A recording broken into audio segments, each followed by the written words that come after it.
Bonjour, aujourd'hui nous recevons Odile Kaddoura. Bonjour. Voilà, soyez la bienvenue madame.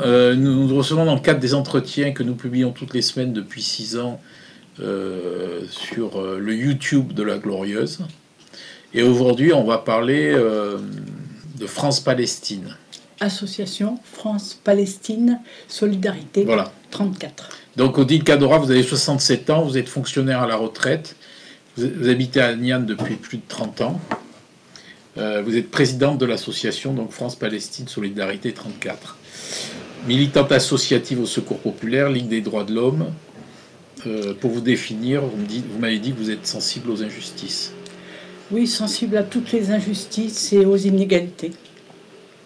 Autre chose pour vous présenter? J'ai été syndicaliste aussi. Dans quel syndicat? À la CFDT, au tout début. D'accord. Et puis sensible et engagée aussi sur les questions d'environnement et d'écologie et de lutte contre le nucléaire. D'accord. Ça fait beaucoup, mais si j'avais du temps, peut-être que je serais engagée dans d'autres causes. Mais pour l'essentiel, et aujourd'hui, c'est la solidarité avec le peuple palestinien qui occupe la plupart de mon temps. D'accord, donc vous êtes présidente de cette association. Donc avant de passer aux questions, on va présenter la une du numéro 1036 de la Glorieuse. On titre « Avec Aznar de la fosse cimente pour 2026 ». Et on raconte comment certains promoteurs immobiliers, pour certains promoteurs à Montpellier, c'est Versailles. Voilà, je vais y arriver. Voilà, à l'intérieur d'autres articles, les nouvelles grisettes font grise mine.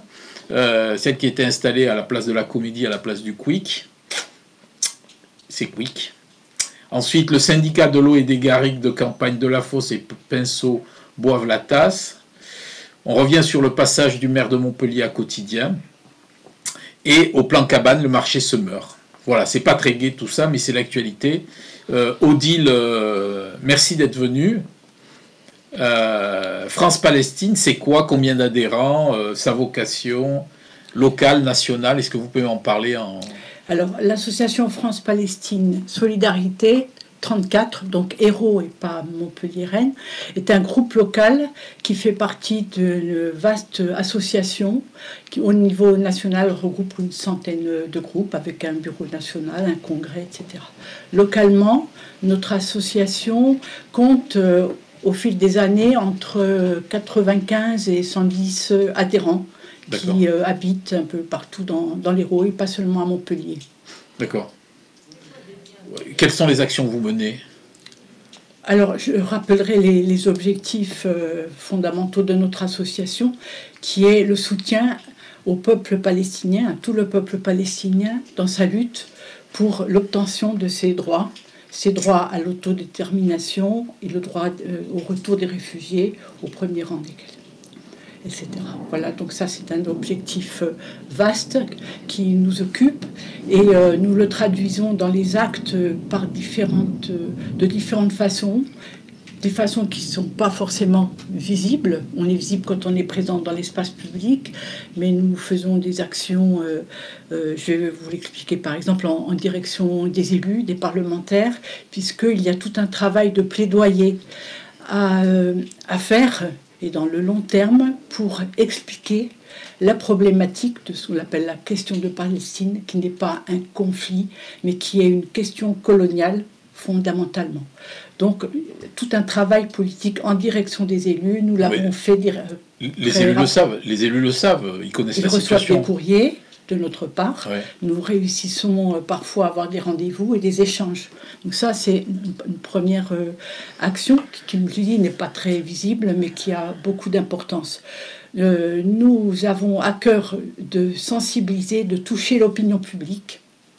Donc on le fait par des actions à travers des projections, débats de films. Nous avons un bon partenariat avec les cinémas Diagonale et Utopia. On les remercie. Tient direct au peuple palestinien à travers des ONG, ce qu'on appelle la société civile organisée, pour il faut signer des pétitions pour demander la libération de telle personne, soutenir des actions économiques, des projets, etc. D'accord. Ok. Oui. Je voudrais quand même ajouter ce qui est important, que nous avons des actions qui relèvent de ce que l'on appelle le boycott des investissements. Ça, oui. On va venir après. Alors, à l'époque, Georges Frêche la disait, Montpellier est le poste avancé de Tsal en Méditerranée orientale. Vous la connaissez, cette phrase? Oui, oui, oui. Est-ce qu'avec le nouveau maire, c'est toujours le cas? Alors, il n'a pas fait de déclaration de ce genre, mais on peut dire qu'il y a une continuité depuis Georges Frêche jusqu'à aujourd'hui, de la part des maires, tous socialistes, qui ont apporté un soutien là qui est avéré à travers cette journée de Jérusalem. On va y revenir. On y reviendra, mais bon, voilà. Après, il y a eu des déclarations un peu fracassantes de Georges Frêche. Monsieur Delafosse n'est pas dans ce registre, à ma connaissance, mais il y a quand même continuité dans une amitié déclarée. Il a été invité par le consistoire juif en Israël. On va y revenir aussi. Voilà. Est-ce que ça vous rappelle pas la colonisation grecque, cette phrase-là qui a été donnée par Georges Frêche? Ce que vous entendez par colonisation grecque? Montpellier est un poste avancé de Tsal en Méditerranée. Oui, le poste avancé. D'abord, c'est grave parce que c'est engager une commune française dans des propos qui vont à l'encontre de la position officielle du gouvernement français, qui a toujours une position beaucoup plus mesurée,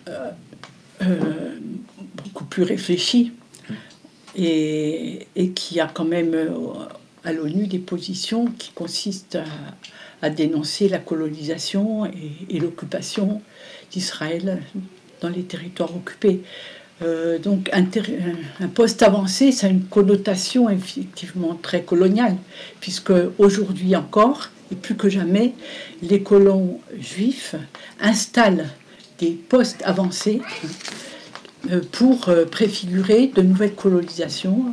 Ils prennent d'assaut dans la violence des territoires, des terrains, des villages de Palestiniens, et à travers le fait accompli de cette violence, ils érigent des nouvelles colonies, et derrière c'est l'argent des États-Unis qui vient pour aider aux infrastructures pour que ces colonies puissent fonctionner. Alors, donc c'est grave d'avoir dit ça, bien sûr. L'association BDS France, là, ceux qui se réunissaient sur la Comédie pendant de nombreuses années, là, tous les samedis, je crois que le Covid a eu raison de ces réunions. Sorel n'a pas pu, à l'époque, les empêcher de venir manifester tous les samedis. Quel est votre regard là-dessus? Sur ces manifestations qui ont eu lieu pendant très longtemps sur la Comédie pour défendre la cause BDS, du boycott et la cause palestinienne. Ce sont des manifestations, mais surtout une présence sous la forme d'un chapiteau, d'un stand où ce comité BDS France Montpellier a développé son information sur le BDS en direction du grand public.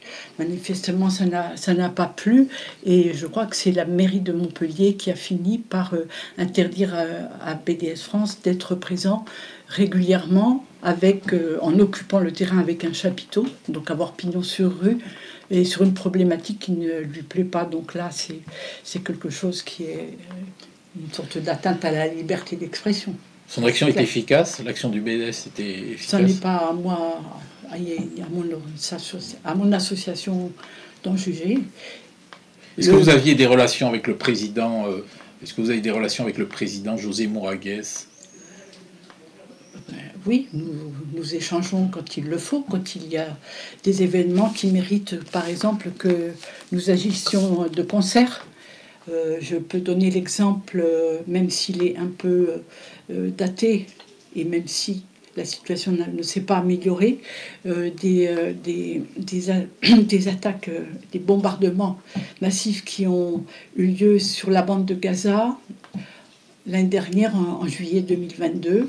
Dans ces cas-là, toutes les associations et pas seulement de solidarité avec la Palestine, mais plus largement, n'hésitent pas à se serrer les coudes et appeler ensemble pour protester et être sur la place publique. Donc nous avions appelé conjointement à un rassemblement qui a eu lieu.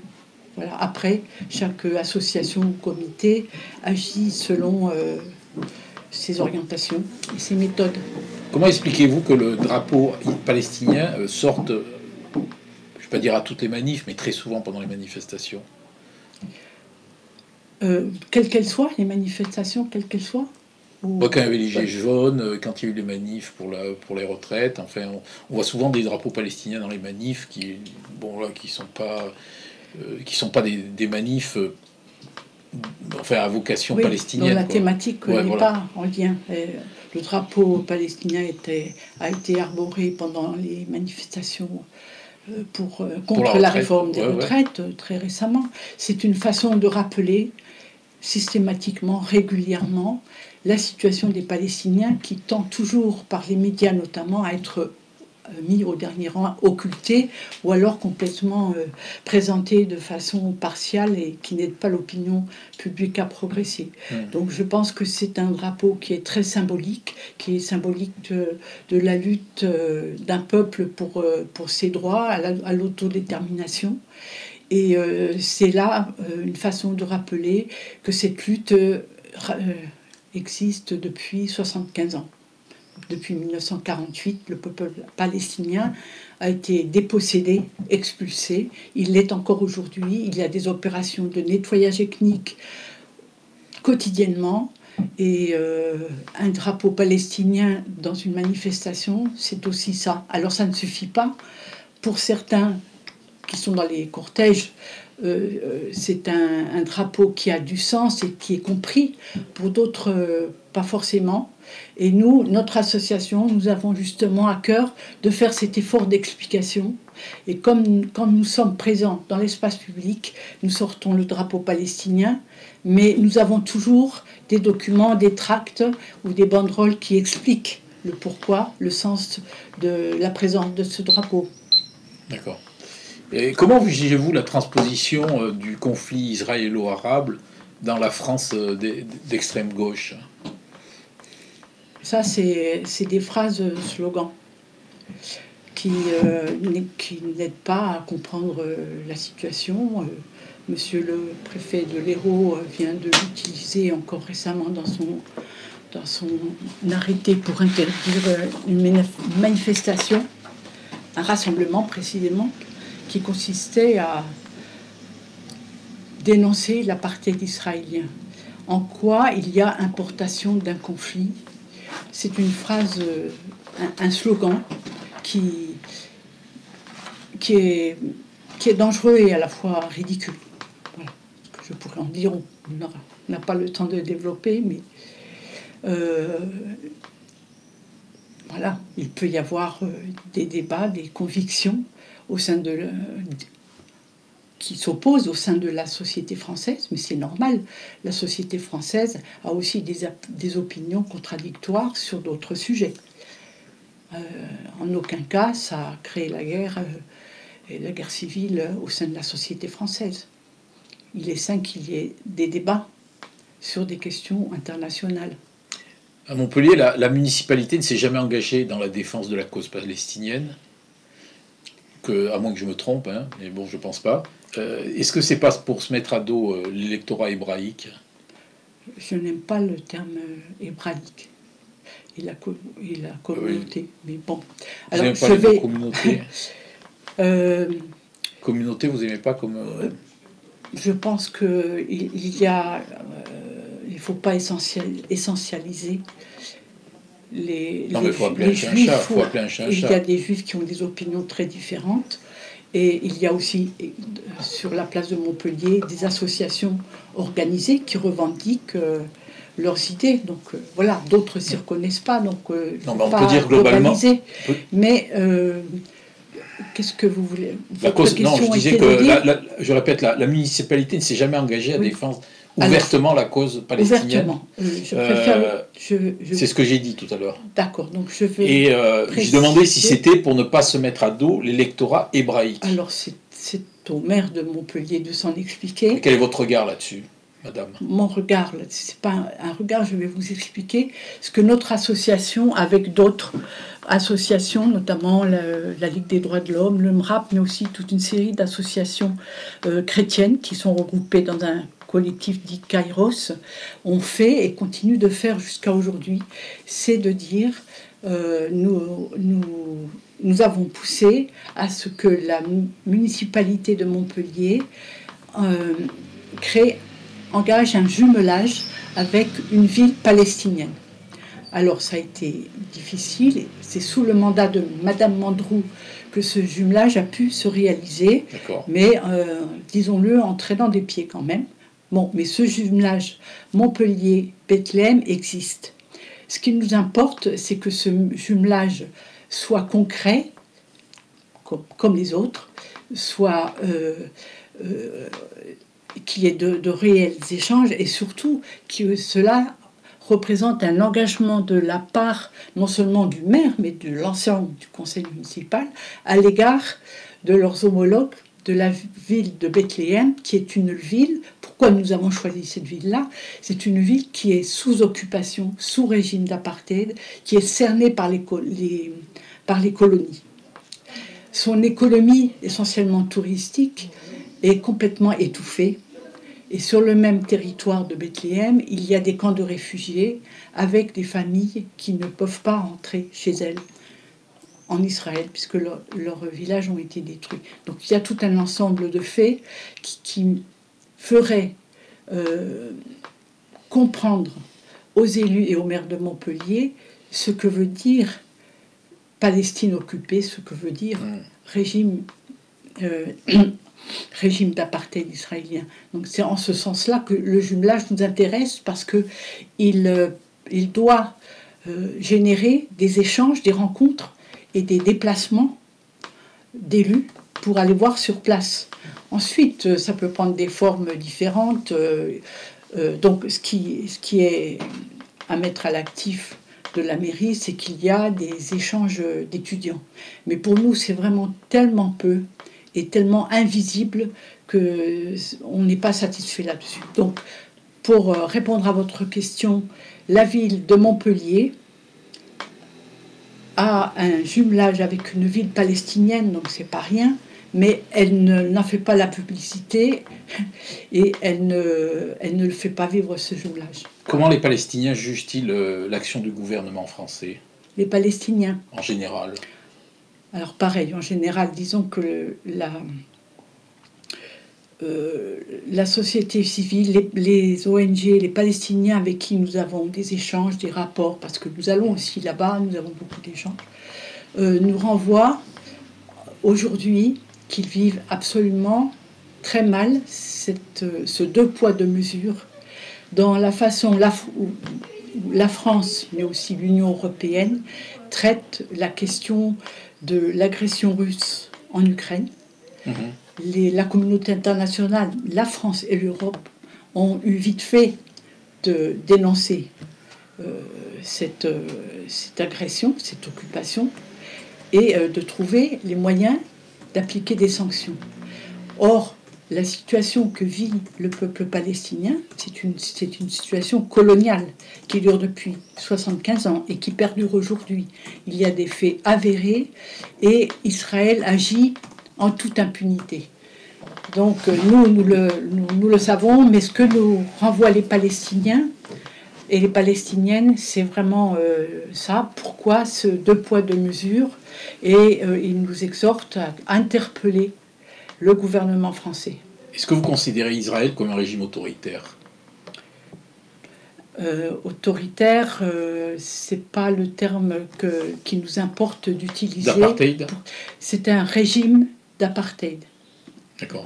Alors, ce régime d'apartheid, le mot apartheid, qui ne plaît pas sur la place de Montpellier, monsieur le préfet a visiblement empêcher des associations de s'exprimer là-dessus.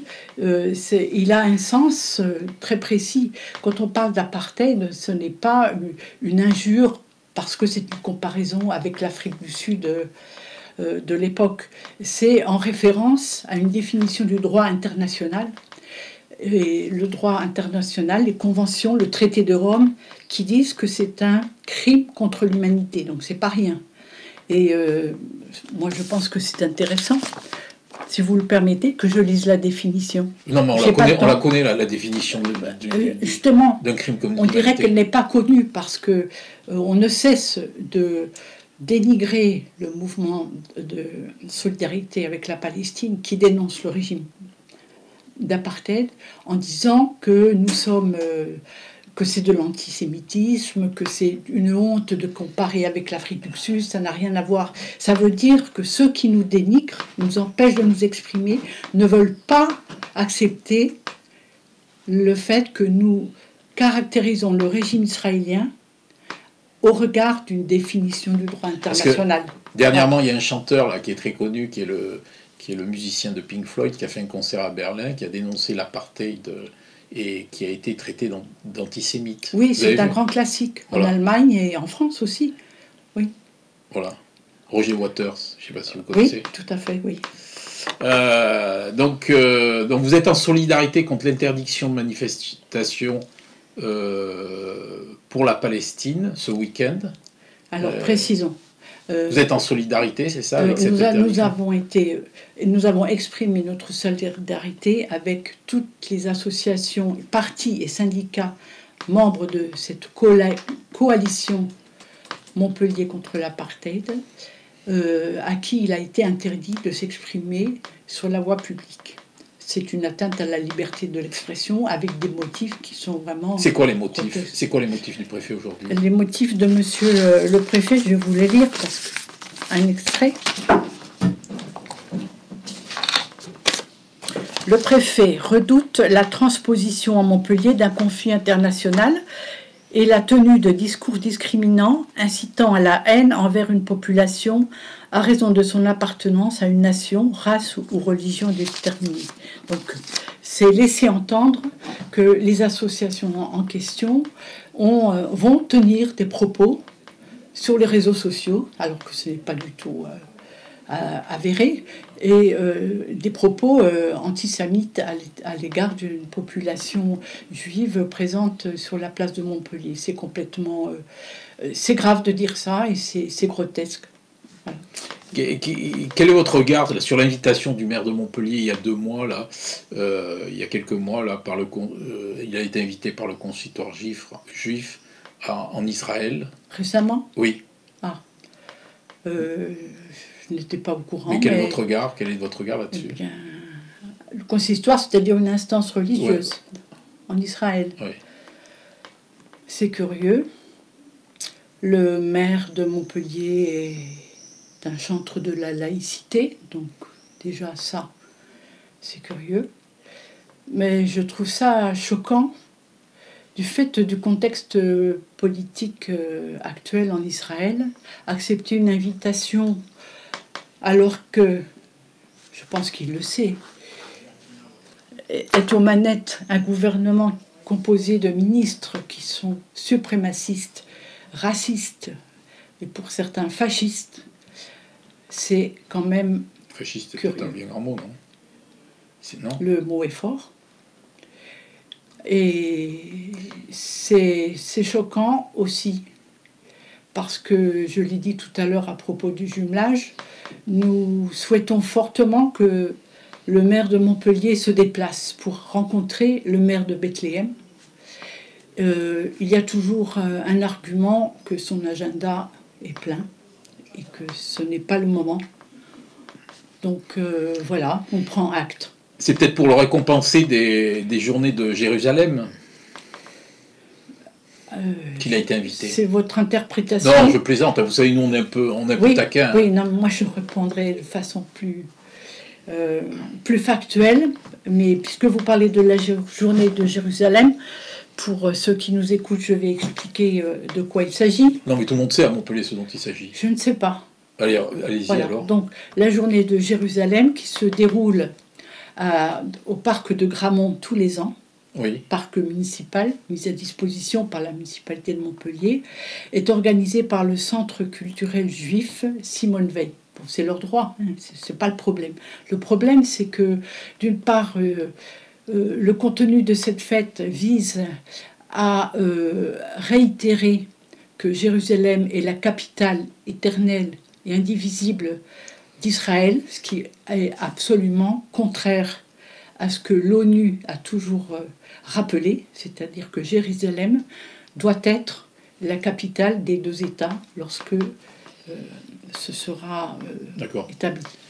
Donc ce qui est choquant, c'est que le maire de Montpellier vienne chaque année prendre la parole pour soutenir une manifestation qui est contraire au droit international. Et le préfet, je voudrais en terminer, le sait et lui-même ne se pose pas en garant du respect de la politique internationale de la France. Vous trouvez qu'il y a deux poids, deux mesures, c'est-à-dire qu'il est interdit de manifester pour la Palestine et qui... Non, c'est pas une question de deux poids, deux mesures, c'est que, objectivement, sur cette journée de Jérusalem, nous contestons le fait que des collectivités locales, parce qu'il y a la mairie, mais il y a aussi la région, le département, viennent soutenir une initiative qui valorise une position contraire au droit international. Est-ce que vous prévoyez des actions contre les journées de Jérusalem?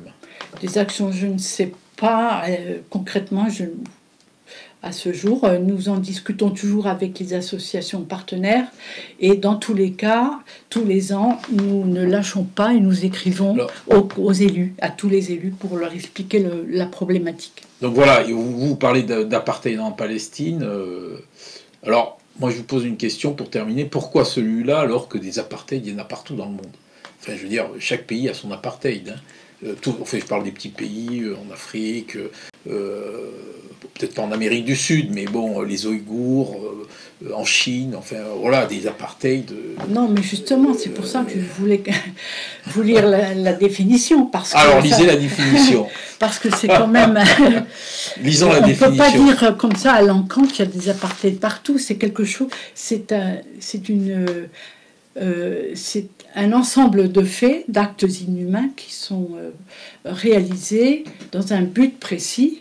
Et c'est quelque chose de systématique et qui doit être analysé par la Cour pénale internationale. Donc on ne peut pas dire à l'encan qu'il y a des apartheids partout. Bah, les Ouïghours en Chine, c'est ça limite, y ressemble, mais ce sont les ONG... des droits humains, ce sont des observateurs de l'ONU qui peuvent le qualifier. Et c'est ils ne l'ont pas qualifié. Si, il commence à y avoir des écrits là-dessus. Donc je vous lis cette définition, parce qu'on ne peut pas dire qu'il y a des apartheids en Afrique, en Amérique du Sud ou ailleurs, partout. Non, j'ai pas dit en Amérique du Sud, hein. J'ai dit en Asie, dans certains pays d'Asie. Il s'agit, c'est le statut de Rome, hein. Il s'agit d'actes inhumains commis dans le contexte d'un régime institutionnel d'oppression systématique et de domination d'un groupe racial sur un autre, commis avec l'intention de maintenir ce régime.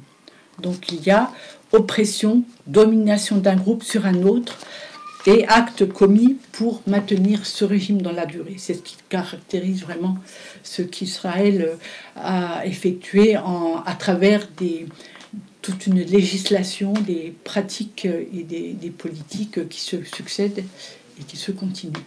Après, dans chaque pays, il y a des oppressions, de la répression, de minorités, etc. Oui, d'accord. Très bien, je vous remercie, madame. Merci beaucoup.